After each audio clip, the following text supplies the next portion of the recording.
Welcome हमारे main stream series के तीसरे वेबिनार में।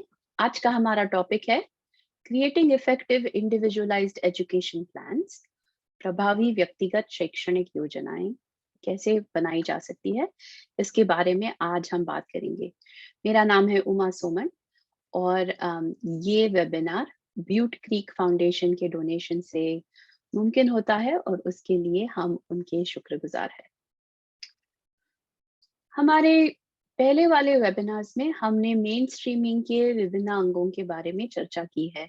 मेन स्ट्रीमिंग के लिए क्या कुछ सोचना पड़ता है, इसके बारे में डिस्कस किया है कि क्या बच्चा मेन स्ट्रीमिंग के लिए तैयार है, बच्चे के लिए स्कूल कैसे चुनना है। अगर आपको इसमें दिलचस्पी हो तो प्लीज हमारे पहले वेबिनार्स की रिकॉर्डिंग हमारे यूट्यूब चैनल पर देखिए। अगस्त में ये अगस्त नहीं, ये सितंबर है। जुलाई में हमने स्कूल के साथ किस तरह से पार्टनरशिप कर सके, उसके लिए क्या स्टेप्स है, उसके बारे में वेबिनार होस्ट किया था।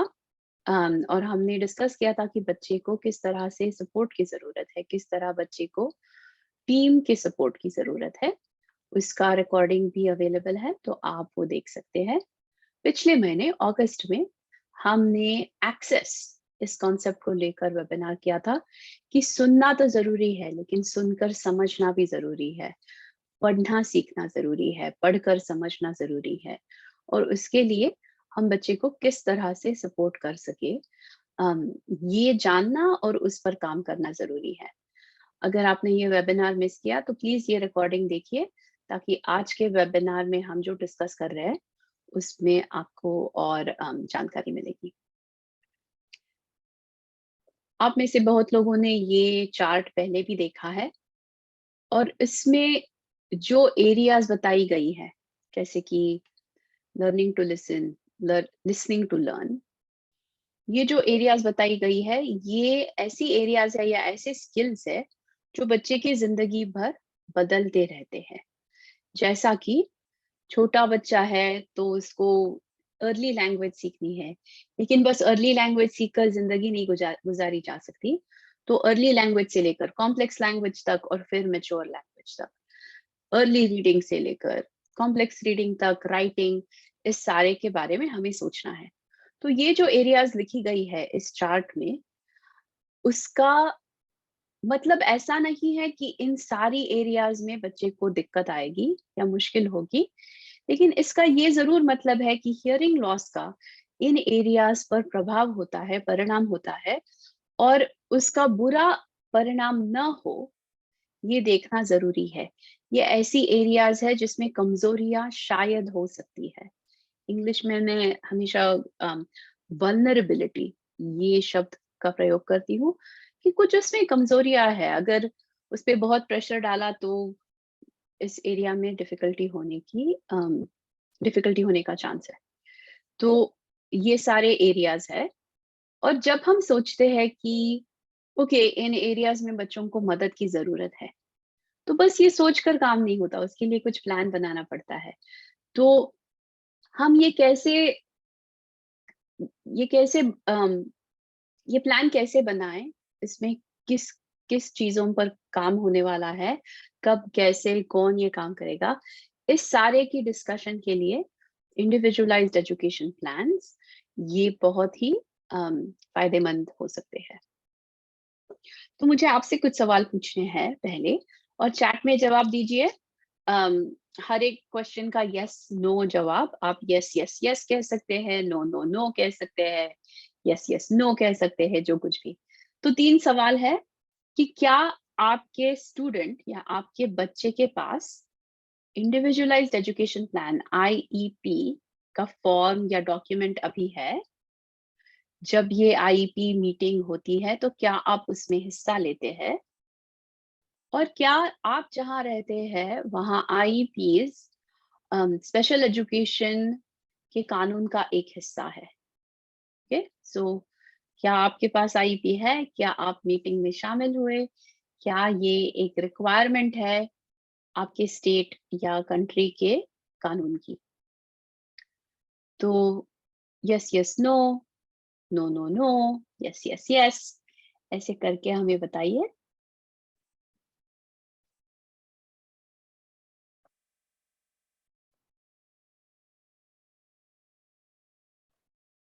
तो अगर एक ही नो है तो मैं मानूंगी कि तीनों में नो है या तीनों में यस है। Okay, no no no, yes yes no, yes no no. Okay, तो कुछ इंटरेस्टिंग कॉम्बिनेशन है आज।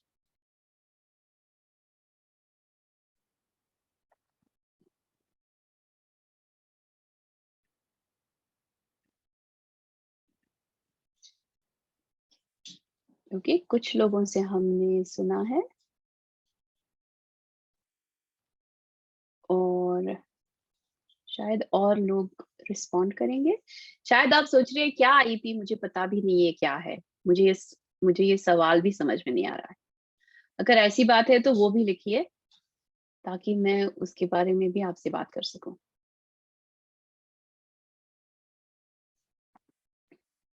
Okay, excellent. तो यूएसए में, अमेरिका में, इंडिविजुअल्स विद डिसेबिलिटीज एक्ट के अंतर्गत हर एक बच्चे को ये अधिकार है कि वो स्कूल में शामिल हो सके। उस शामिल होने के लिए जो कुछ भी प्लान करना पड़ता है उसे इंडिविजुअलाइज्ड एजुकेशन प्रोग्राम कहा जाता है। और वो एक रिटन स्टेटमेंट है, एक रिटन डॉक्यूमेंट है, लीगल डॉक्यूमेंट है, जिसमें बच्चे की प्रेजेंट लेवल के बारे में, उसके क्या गोल्स है उसके बारे में, बच्चे की क्या प्रोग्रेस हो रही है उसके बारे में, किस टाइप की स्पेशल एजुकेशन सपोर्ट्स या टीचिंग की जरूरत है उसके बारे में, general education, main stream education में बच्चा कैसे पार्टिसिपेट करेगा और उनको क्या मॉडिफिकेशन या अकोमोडेशन की जरूरत है। इन सारी चीजों के बारे में एक लिखित स्टेटमेंट होना बहुत जरूरी है। ये हमें individuals with disabilities education act के लॉ से पता चलता है।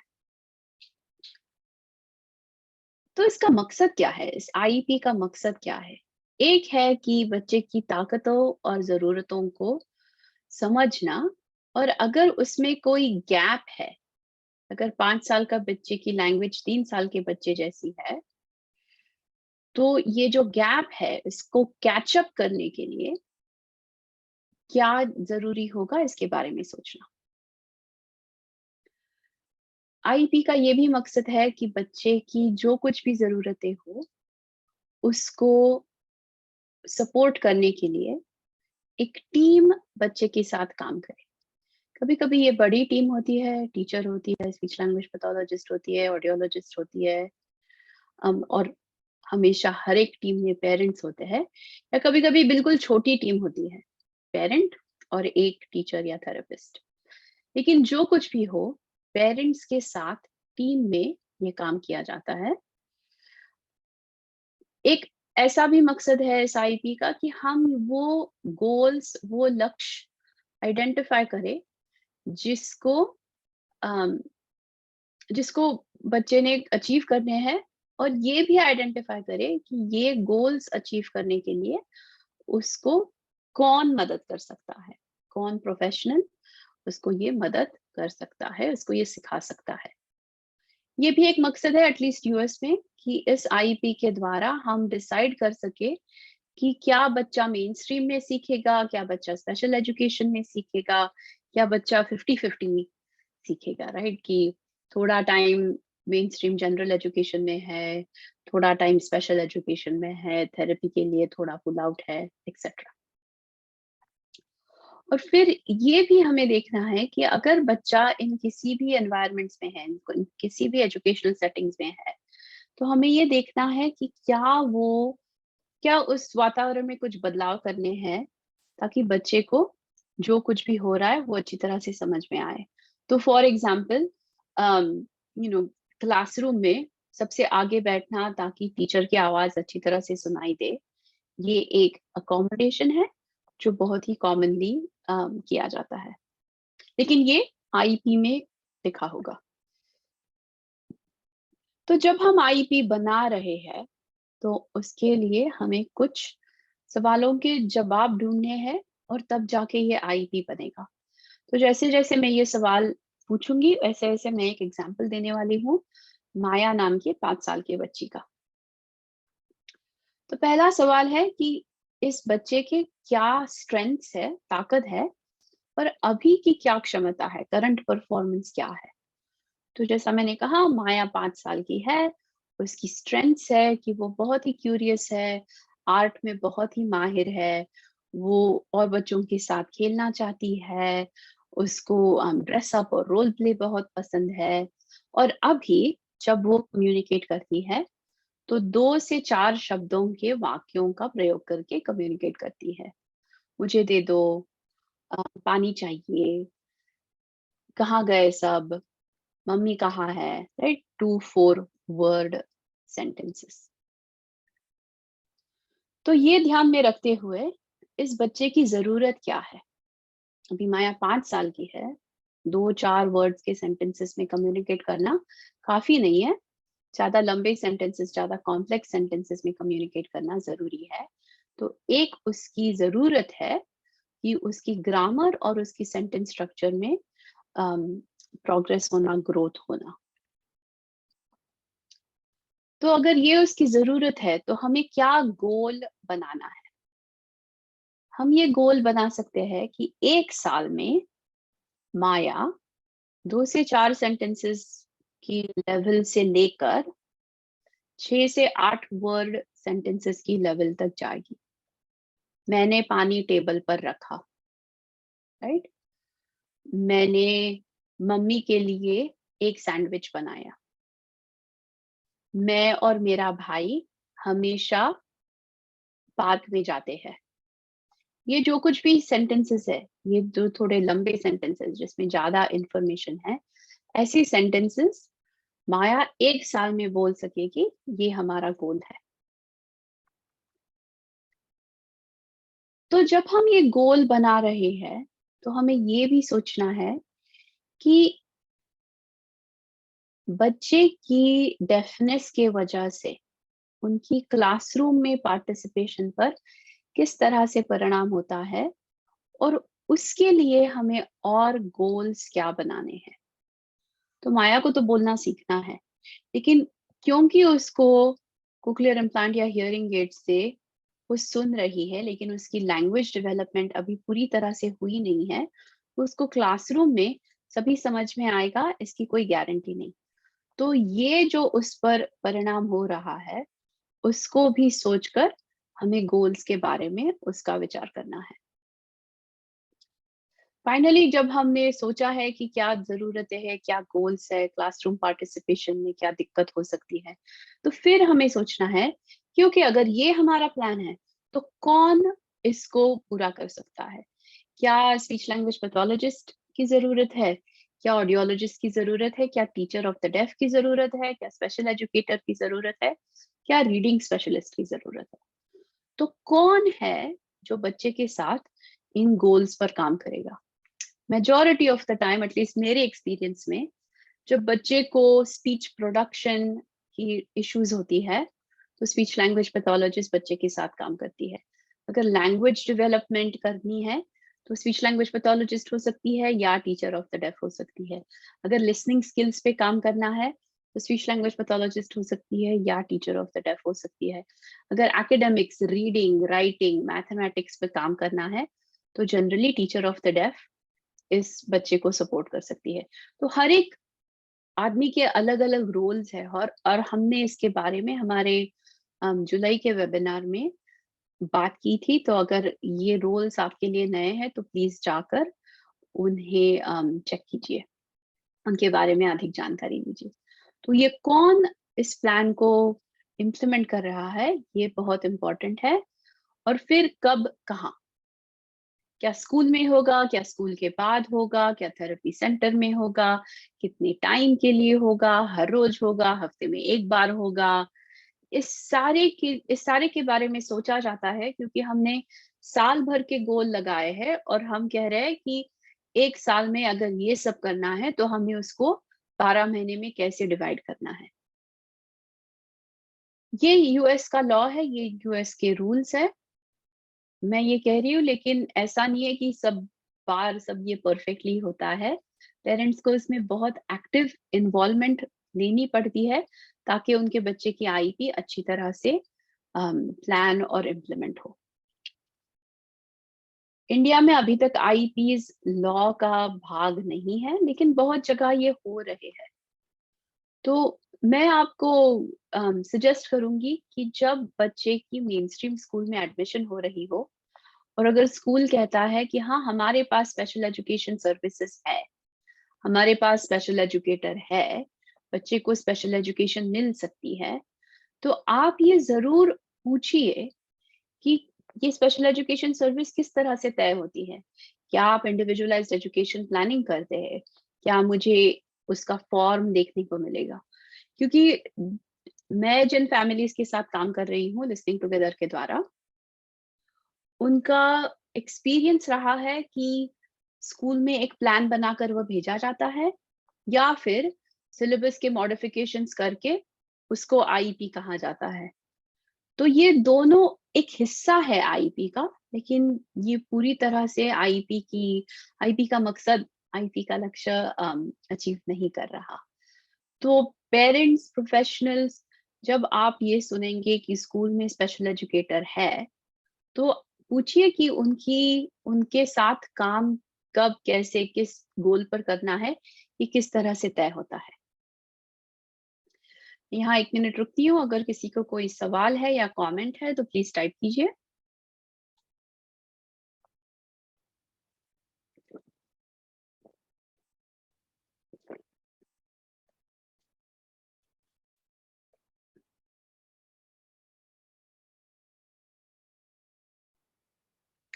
एक कमेंट आई है, पहली वाली कमेंट है, आईपी ट्रेनिंग कोर्स में सिखाई जाती है, लेकिन स्कूल्स में उसका इस्तेमाल अभी हो नहीं रहा। Okay, good to no.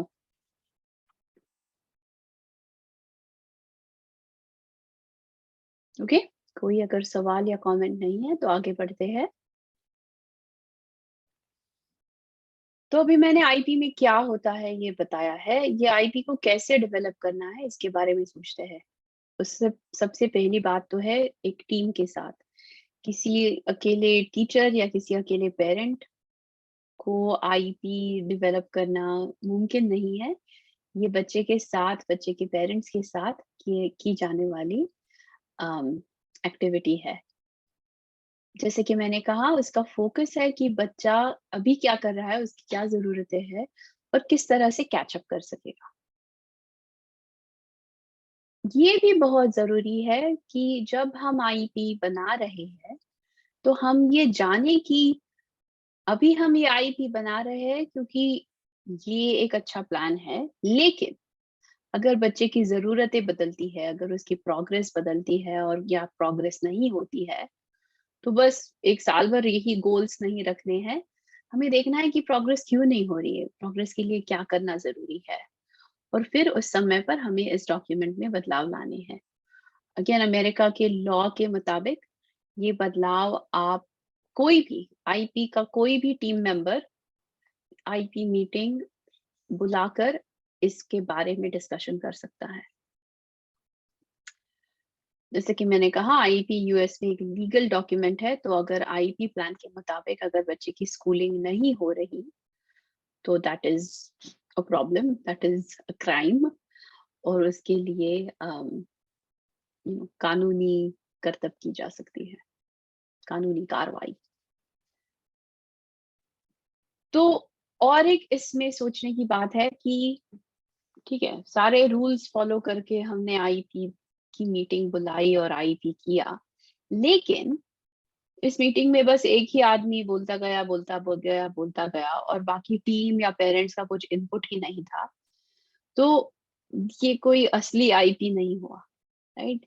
What is discussed, क्या डिस्कशन हो रहा है और कैसे हो रहा है, ये सबसे ज़रूरी है, ना कि इस आईपी में किस-किस को बुलाया था।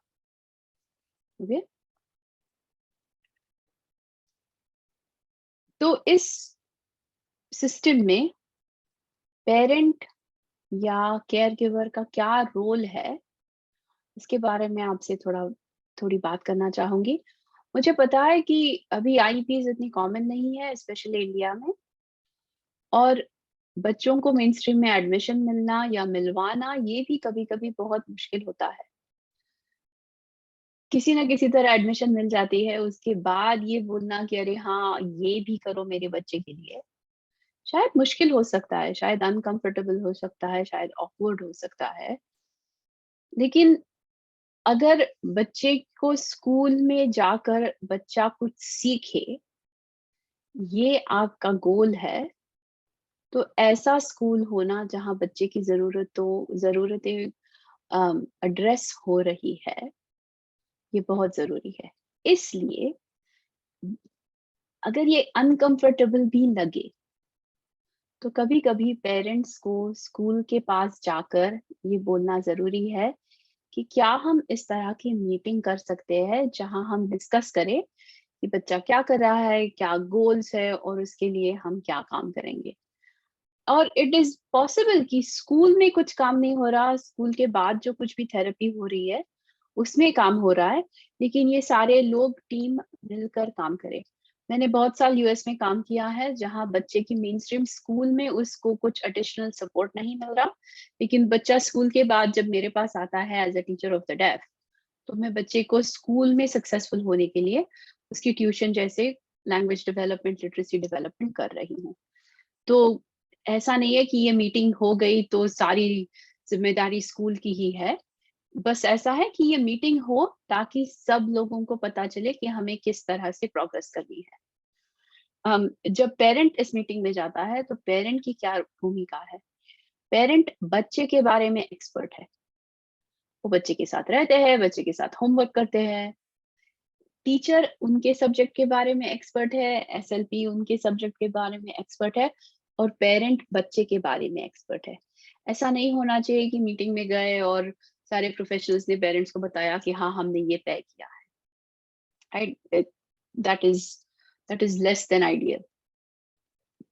इस मीटिंग में पेरेंट्स अपने आशाएँ और अपनी चिंताओं के बारे में ग्रुप के साथ शेयर कर सकते हैं, क्योंकि शायद 1 साल इस साल बच्चे को ये टीचर होगी, लेकिन बच्चे के ये पेरेंट्स तो ज़िंदगी भर रहने वाले हैं। तो पेरेंट्स की क्या आशाएँ हैं, पेरेंट्स की क्या चिंताएँ हैं, ये समझना बहुत ज़रूरी है। मैंने अभी देखा किसी ने हैंड रेज़ किया था। अगर आपको कोई सवाल हो तो प्लीज़ क्वेश्चन आंसर में लिखिए, Q&A, या फिर कमेंट में लिखिए, चैट में लिखिए और हम आपके सवाल का जवाब देंगे। और फाइनली पेरेंट्स की ये बहुत ही इम्पोर्टेंट भूमिका है कि जो कुछ भी स्कूल का प्लान है, जो कुछ भी प्रपोज़ हो रहा है गोल्स, क्या वो अच्छे हैं? क्या उससे बच्चे का फ़ायदा होगा? क्या वो रियलिस्टिक है? क्या इन गोल्स को अचीव करके बच्चा कैच अप कर पाएगा? हालाँकि पेरेंट्स एक्सपर्ट्स नहीं है लैंग्वेज और लिटरेसी डेवलपमेंट में, वो अपने बच्चे में एक्सपर्ट है और बच्चे की वकालत उनसे अच्छी कोई और नहीं कर सकता। तो ऑडियंस में आज जो कोई भी पेरेंट्स है वो प्लीज ये सोचे, ये जान ले कि आप ही आपके बच्चे के सबसे अच्छे एडवोकेट है। और ये इस तरह की कॉन्वर्सेशंस, इस तरह की आईईपीएस आपको आपके बच्चे की वकालत करने के लिए, उसको प्रोग्रेस, उसकी ग्रोथ में सहायता करने के लिए बहुत इम्पोर्टेंट है। कभी कभी पेरेंट्स, स्पेशली इंडिया में जो पेरेंट्स है, वो मुझे बोलते हैं कि मेरा स्कूल तो कभी भी ऐसे कुछ नहीं करेगा। That's tough, right? अगर स्कूल से ये सपोर्ट नहीं है तो बहुत ही मुश्किल हो जाता है। लेकिन मैं फिर से ये कहूंगी कि जब बच्चे के लिए स्कूल चुनना है, तब हमें ये देखना है कि क्या ये स्कूल बच्चे के साथ काम करने के लिए तैयार है, या क्या ये बच्चे को एक प्रॉब्लम की तरह देख रहा है, या एक यू नो रहम की तरह इस बच्चे के बारे में सोच रहा है। तो डिफिकल्ट है, लेकिन अगर पेरेंट्स ये डिस्कशन करते हैं तो आई थिंक उसमें उनका और बच्चे का ही फायदा है। तो ये हो गया पेरेंट का रोल। प्रोफेशनल का क्या रोल है? प्रोफेशनल के पास तो बहुत सारी ज्यादा पावर है। उनके उनको बहुत कुछ कहने का अधिकार है। बहुत लोग उनकी अम, सुनने का चांस है। प्रोफेशनल्स और प्रोग्राम लीडर्स, प्रिंसिपल्स, डायरेक्टर्स उनका क्या रोल है? सबसे पहला रोल है कि इस तरह की प्रोसेस आपके सेंटर या स्कूल में हो। हाँ, कानून के आई मीन कानून की ज़रूरत नहीं है, it is not law yet, लेकिन बच्चे के प्रगति, बच्चे की प्रोग्रेस की प्लानिंग करने के लिए इंडिविजुअलाइज्ड एजुकेशन प्लान्स ये एक बहुत ही अच्छा टूल है, बहुत ही अच्छी सिस्टम है, जो आप आपके स्कूल या सेंटर में लागू कर सकते हैं। अगर आपको इसके बारे में मदद चाहिए और जानकारी चाहिए, तो प्लीज़ हमसे कॉन्टैक्ट कीजिए। मैं यूएस में तकरीबन 20 साल आईपीएस पर काम कर रही हूँ, तो मेरी जो कुछ भी नॉलेज है, वो मैं आपके साथ शेयर कर सकती हूँ, ताकि आप अपने स्कूल या सेंटर में इसको किस तरह से इम्प्लीमेंट कर सकते हैं, इसके बारे में सोचेंगे। दूसरे एक बहुत ही इम्पोर्टेंट रोल है प्रोफेशनल्स का कि हर 3 या 6 महीने की कालावधि में अम, बच्चे की टेस्टिंग हो। Listening, speech, vocabulary, language, reading, writing, academics, social interaction और सेल्फ एडवोकेसी के एरियाज में अगर बच्चे की टेस्टिंग होती है, तब जाके हमें पता चलेगा कि क्या बच्चे की प्रोग्रेस हो रही है, क्या काफी प्रोग्रेस हो रही है या बहुत थोड़ी प्रोग्रेस हो रही है, क्या कुछ बदलने की जरूरत है। Without these assessments, in assessments के बिना हाँ बच्चा तो ठीक कर रहा है या ठीक नहीं कर रहा है, इसमें कोई इसका कोई मतलब नहीं है। हमें चाहिए कि हमारे पास अच्छी असेसमेंट्स हो, ताकि हम बच्चे की प्रोग्रेस ट्रैक कर सके। प्रोफेशनल का क्या रोल है इस सब में, ये जानना। अम, और एक रोल है कि जब ये असेसमेंट हो, तो उसके बाद हमें गोल्स बनाने हैं कि ठीक है, बच्चा अभी यहाँ है, अगले 6 महीने में, अगले 12 महीने में हमें यहाँ तक जाना है, ताकि बच्चे की बच्चा कैच अप कर सके। चैट में एक कमेंट है कि can you repeat again? Sure, I will repeat. मैं कह रही थी कि प्रोफेशनल का ये भी रोल है कि रेगुलर असेसमेंट्स हो। इन असेसमेंट्स में, इन इवैल्यूएशंस में, इस टेस्टिंग में हमें ये देखना है कि बच्चा लिसनिंग, स्पीच, वोकैबुलरी माने words, language, grammar, reading, writing, academics, social skills और सेल्फ एडवोकेसी के एरियाज में किस तरह से प्रोग्रेस कर रहा है। क्या काफी प्रोग्रेस हो रही है, क्या कम प्रोग्रेस हो रही है, और अगर कम प्रोग्रेस हो रही है तो हमें क्या बदलना चाहिए, हमें और किस बारे में बात करनी चाहिए, किस बारे में सोचना चाहिए। ये प्रोफेशनल को सोचना है और पेरेंट के साथ शेयर करना है। जो कोई भी प्रोफेशनल्स है अभी इस वेबिनार में, क्या आप हर 6 महीने में पेरेंट्स को प्रोग्रेस रिपोर्ट दे रहे हैं इन सारे एरियाज में? पेरेंट्स, क्या आपको आपके सेंटर, टीचर, थेरेपिस्ट से हर 6 महीने में प्रोग्रेस रिपोर्ट मिल रही है कि आपके बच्चे की क्या और कैसे प्रगति हो रही है? क्या आपका बच्चा कैच अप करने वाला है? क्या डिले है? क्या चैलेंजेस है? क्या अच्छा हो रहा है? और ये प्रोग्रेस रिपोर्ट तक पहुंचने के लिए पहले हमें 6 या 12 महीने के गोल्स लिखने हैं, ताकि हमें पता चले कि अगले 6 महीने का फोकस क्या है। और अगर ये सिस्टमैटिक फोकस हो, तभी जाकर हम इन गोल्स पर काम कर सकते हैं, हम इस बच्चे की प्रोग्रेस को सपोर्ट कर सकते हैं। प्रोफेशनल का ये भी रोल है कि जब वो ये गोल्स बनाए, तो बस अकेले ही गोल्स बनाए और अकेले ही काम कर दिया, ऐसा ना करके टीम के साथ ये गोल शेयर करे और जाने कि अगर मैं इस पे काम करने वाली हूँ, तो आप इस पे कैसे काम करेंगी, इसका कैरी ओवर क्या होगा, कौन इन गोल्स पर काम करेगा, कब, कैसे और कितने समय के लिए। ये जानना और ये तय करना बहुत इम्पोर्टेंट है। तो ये हो गया आईपीस का एक बड़ा सा ओवरव्यू। आईपीस ये बहुत ही डीप टॉपिक है। 30-40 मिनट में तो बस उसके बारे में इंट्रोडक्टरी इंफॉर्मेशन ही दी जा सकती है, और जानकारी देने के लिए मैं बहुत इंटरेस्टेड हूँ। This is a topic I really like. और मुझे ये पता, so I want to end by sharing some thoughts, मेरे इसके बारे में कुछ विचार है। मुझे पता है कि अभी इंडिया में आईपीज लॉ नहीं है, लेकिन ये जो अप्रोच है, ये जो टेक्निक है, ये जो प्लानिंग की प्रोसेस है, इसका इस्तेमाल बहुत जगहों पर हो सकता है। कोक्लियर इम्प्लांट सेंटर्स में प्री और पोस्ट इम्प्लांट का जो कुछ भी प्लान है, इसके लिए अगर आईपी के दृष्टिकोण से विचार किया जाए, प्लानिंग के दृष्टिकोण से विचार किया जाए, तो उसका काफी परिणाम और फायदा हो सकता है। स्पेशल एजुकेशन स्कूल्स में बच्चे आ रहे हैं क्योंकि वो अभी मेन स्ट्रीम के लिए तैयार नहीं है, तो उनको मेन स्ट्रीम के लिए तैयार करने के लिए हमें क्या गोल्स बनाने हैं, हमें क्या प्लान बनाना है, इसके बारे में सोचने के लिए भी आईपीज ये बहुत ही उपयुक्त टूल हो सकता है।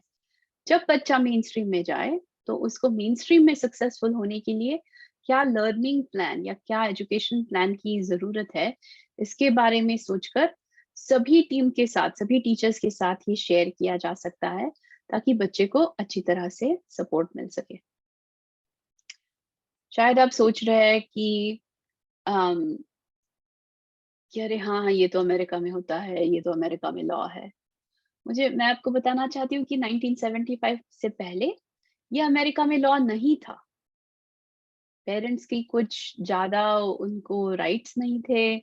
स्कूल्स डिसेबिलिटी होने वाले बच्चों को रिजेक्ट कर सकते थे, और पेरेंट्स, प्रोफेशनल्स और पॉलिसी मेकर्स एक साथ जब उन्होंने काम करना शुरू किया, ताकि जो डेफ और हार्ड ऑफ हियरिंग बच्चे हैं, जिन बच्चों को अन्य कोई डिसेबिलिटी है, उनको भी मेन स्ट्रीम स्कूल में सीखने का मौका मिले, तभी जाकर ये लॉ बना।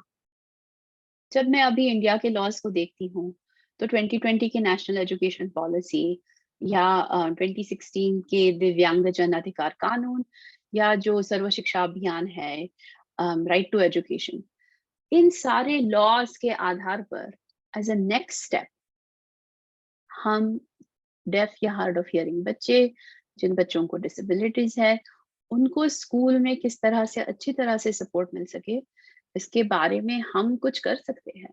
हम कुछ इस बात को आगे बढ़ा सकते हैं।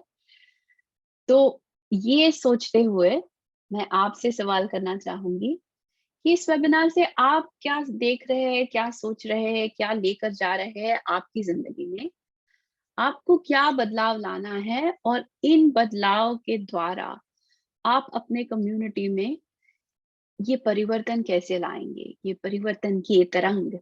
मुझे रिपल्स ये आइडिया बहुत अच्छी लगती है, क्योंकि एक छोटे से रिपल से लेकर वो तरंग बहुत दूर तक पहुंच सकते हैं। आपके एक एक्शन से कुछ बड़ा परिवर्तन हो सकता है। तो ये आज के वेबिनार का हमारा टॉपिक था, और हमारी आइडियाज और कॉन्सेप्ट्स थी। अगर आपको इसके बारे में कुछ सवाल है या कमेंट्स है, तो प्लीज हमें बताइए। अगर आपको इसके बाद हमसे कुछ डिस्कस करना हो हमारी टीम के साथ, तो प्लीज हमें ईमेल कीजिए। अगर आपके सेंटर को आईपी ट्रेनिंग में इंटरेस्ट है, तो हमें बताइए। और हमारे अगले वेबिनार्स के लिए हमें सोशल मीडिया, हमारे व्हाट्सएप पर फॉलो कीजिए, ताकि आपको हमारी सीरीज में नेक्स्ट वेबिनार क्या होगा अक्टूबर में, इसके बारे में जानकारी मिलेगी। Okay, I'm going to stop the recording here. आने के लिए बहुत बहुत धन्यवाद। रिकॉर्डिंग रोकने के बाद अगर आपके कोई इंडिविजुअल सवाल है, तो मैं उसके जवाब दूंगी। Thank you.